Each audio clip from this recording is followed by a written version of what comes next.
Yo, we got a video, a SunnyV2 video, child celebrities who have terrible lives now. Let's see. This video will cover 6 child stars who had a terrible life after fame, and we're going to begin by talking about Jake Lloyd, who played Anakin Skywalker in Star Wars: The Phantom Menace. Jake was chosen to play Anakin from 3,000 potential candidates and would perform so well in the billion-dollar movie that he won the best performance in a feature film for an actor under the age of 10. While this might have implied that Jake had a promising film career ahead of him, he'd appear in only one more movie after Star Wars, before announcing his acting retirement at the age of 12, explaining that he was bullied heavily as a result of the role. My entire school life was really a living hell, and I had to do up to 60 interviews a day. Other children were really mean to me. They would make the sound of the lightsaber every time they saw me, with this kind of harassment even continuing into Jake's high school and college experience. You know how they can be in high school. They're so charming and intelligent. College has been similar. They wouldn't let it go. In other interviews, Jake had been warned about the common path taken by child celebrities. Child stars have had a bit of a reputation that they turn to, you know, a life of drugs, so may the force be with you. Oh, well, thank you. Yet That's insane to say to somebody's face. I would have popped them in his mouth, I ain't gonna lie. Jake, we is two different people. this advice seemed to have no impact, as his life began to go downhill beginning in 2015. Jake Lloyd has schizophrenia, stopped taking his medication, and attacked his mother. Indianapolis police were called to the home of Lloyd's mother, Lisa. She said the 26-year-old showed up and yelled at her, saying she ruined his life. Lloyd allegedly knocked her down when she wouldn't let him in. Ain't that crazy? What if that interview was the reason why he spazzed out? In the house and stomped her 3 or 4 times, causing bruises and abrasions. He was gone by the time the police showed up, and she didn't press charges. Only 3 months later, Jake Lloyd found himself in a high-speed police chase, after which he'd be arrested for reckless driving, driving without a license, and resisting arrest, resulting in 10 months jail time in a psychiatric facility. 2 years after this, Jake's 26-year-old sister Madison died unexpectedly in her sleep, prompting the mother to release a statement regarding Jake's well-being. Jake has been diagnosed with paranoid schizophrenia, but unfortunately he also has a symptom called anosognosia, which causes a lack of insight into his illness. This only adds to the struggle he faces, which has been very difficult after the tragic loss of his younger sister Madison. He has moved closer to his family, and we are all working hard to help him with this. He is still a kind and caring person, and we hope to have him back to his fun and entertaining self as soon as possible. Jake will continue to make progress with the love and support you continue to show, which is promising when compared to the life of Edward Furlong. After playing John Connor in The Terminator 2, Furlong began to mess with drugs, stating, "Hollywood effed me up, man. Lots of money and lots of free coke will turn anybody into a cokehead," with this addiction resulting in his first arrest for driving under the influence without a license. Furlong attended rehab as a result of the incident. He looked like one of them niggas I walk past. Well, used to walk past, 'cause, you know, a nigga driving now. But what I used to walk past going to school or some shit. He looked down and out. And was able to stay sober for a number of years. However, by 2009, at the age of 32, he was back in the news for punching his girlfriend whilst on drugs. 3 years later, Furlong was arrested again, this time for domestic abuse against his new girlfriend, resulting in a further 6 months in prison, where he'd pick up a meth addiction, although this story actually has somewhat of a happy ending. In July 2022, Furlong announced that he had gotten his teeth fixed, was taking better care of himself, and had been sober for over 4 years. I'm much happier now, man. I mean, it feels so good to at least be doing the best you can. Although this kind of happy ending has been unavailable to Drake Bell, whose life has only gotten worse every single year since he starred in Drake and Josh. In 2014, approximately 7 years after the show came he's about to talk about Drake Bell. Bro, did y'all seen that video when he was in court and they added like laugh tracks to it? Announced that he was filing for bankruptcy, causing a foreclosure on his $2 million mansion. 1 year later, in 2015, he'd be jailed for 4 days as a result of driving under the influence. However, the real drama didn't begin until mid-2020, when his ex-girlfriend would upload a video on TikTok. Bro, them cuts are... Holy fuck, bro. Them back then cuts, this shit used to get all the bitches for some reason. And I, till this day, still don't know how. You see this and you was like, that's it.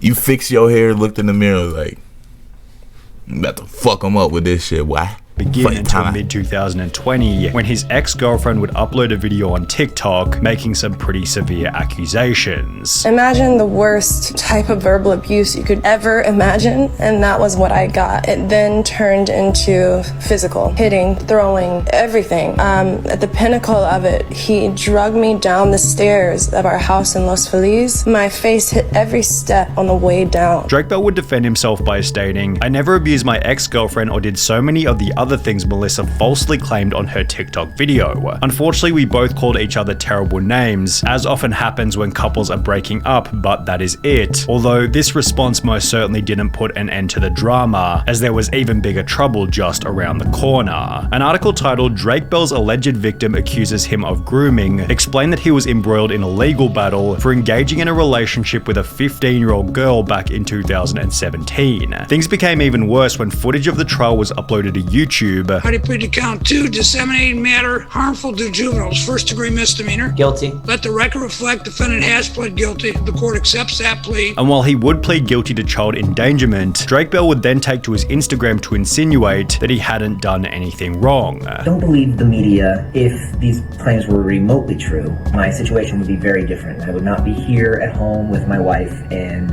my son. Despite finishing by stating that he was at home with his wife, this relationship would last only one more year, as in January 2023, on top of everything that had already happened, Drake Bell announced that he was also getting a divorce. Considering he's acted in only 2 productions since 2020, it's safe to say that Drake He's in Robot Chicken?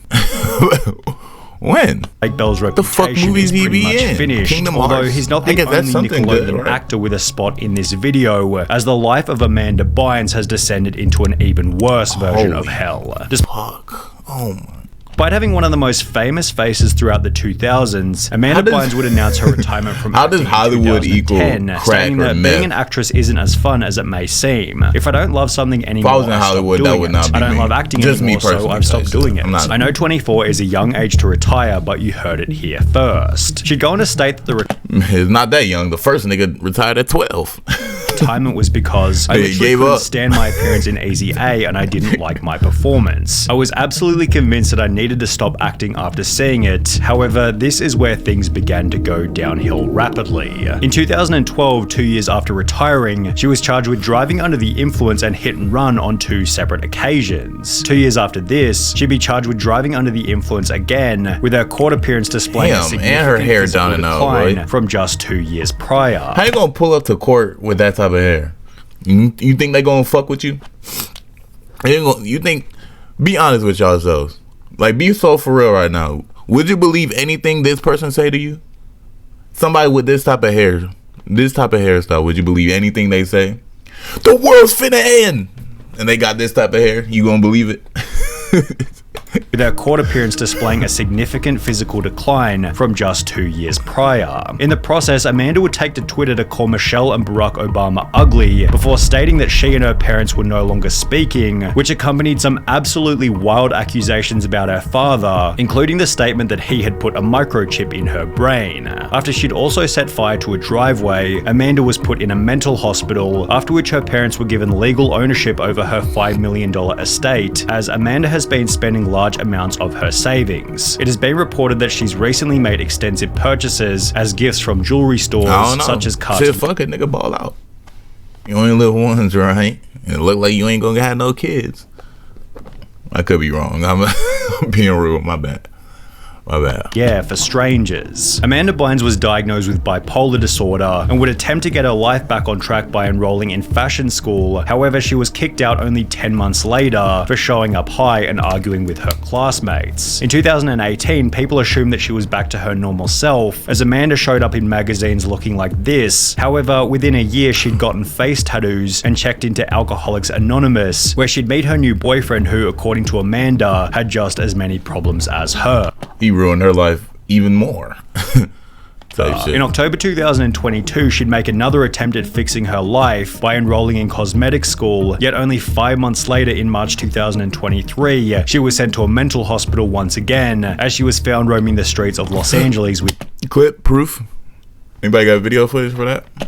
without any gonna look it clothes up. on. Then there was Orlando Brown, whose role as Eddie Thomas on That's So Raven ended with an equally terrible life. After the show came to an end in 2007, Orlando began to focus on music, during which his life was kept fairly private until he'd enter news headlines approximately 9 years later. Between February and March 2016, Brown was arrested on 2 separate occasions on charges of domestic violence, obstruction of justice, drug possession with the intent to sell, and possession of contraband in jail. In February 2016, cops claimed he struck his then-girlfriend in the parking lot of a police station. That's crazy. I'm glad I hold my tongue a little bit, because I was just about to say, wait, you just have drugs and shit? Okay, nigga, and? A lot of these rappers do it. Why the fuck you mad? and then as soon as I was thinking that, he done hit a bitch. And was found by officers to be in possession of methamphetamine. Orlando was given a notice to appear in court, yet he'd instead flee to Las Vegas, where he was caught by bounty hunters. You left California. It's a felony when you flee. I didn't flee.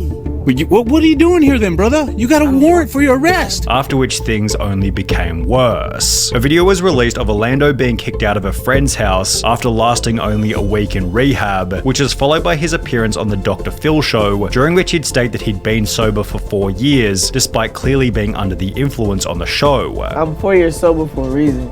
I just now got out of rehab. I just now got out of ER. I'm not doing no more time away from my kids other than I need to. As a result of this episode, Orlando would return to rehab and get clean before discussing his experience on the No Jumper podcast. I had a 2-year binge of something that I should have never, ever indulged in. Meth? Yes. Those situations, man, they will never happen again based off of the fact that where I'm trying to go. And while he'd end his statement by stating that those... This is my problem with people. Like, how the fuck do you look at meth? You see what meth do to people and you still say, I'm gonna smoke that shit.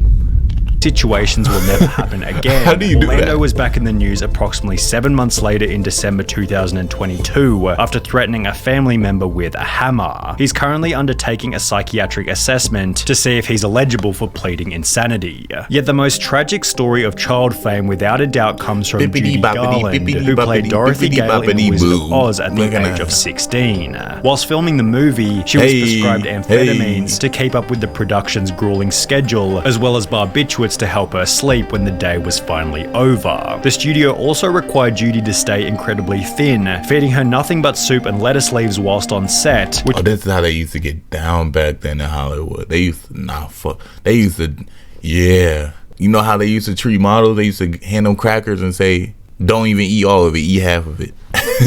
She'd explained led to a poor self-image. By the time The Wizard of Oz was finished, she was being prescribed amphetamines from 4 different... Which is just crazy. Couldn't you just tell them to get on in the gym? Doctors to keep her weight down and her mood up, although this lifestyle began to catch up to her. Drugs, getting up late, coming in late to work, and it turned into a nightmare for everybody concerned. She'd be fired from 3 different movies for intoxication and was constantly in the news for being completely broke. Her kids stated that the family couldn't even afford food at times, which accompanied angry slurred messages about being paid for work.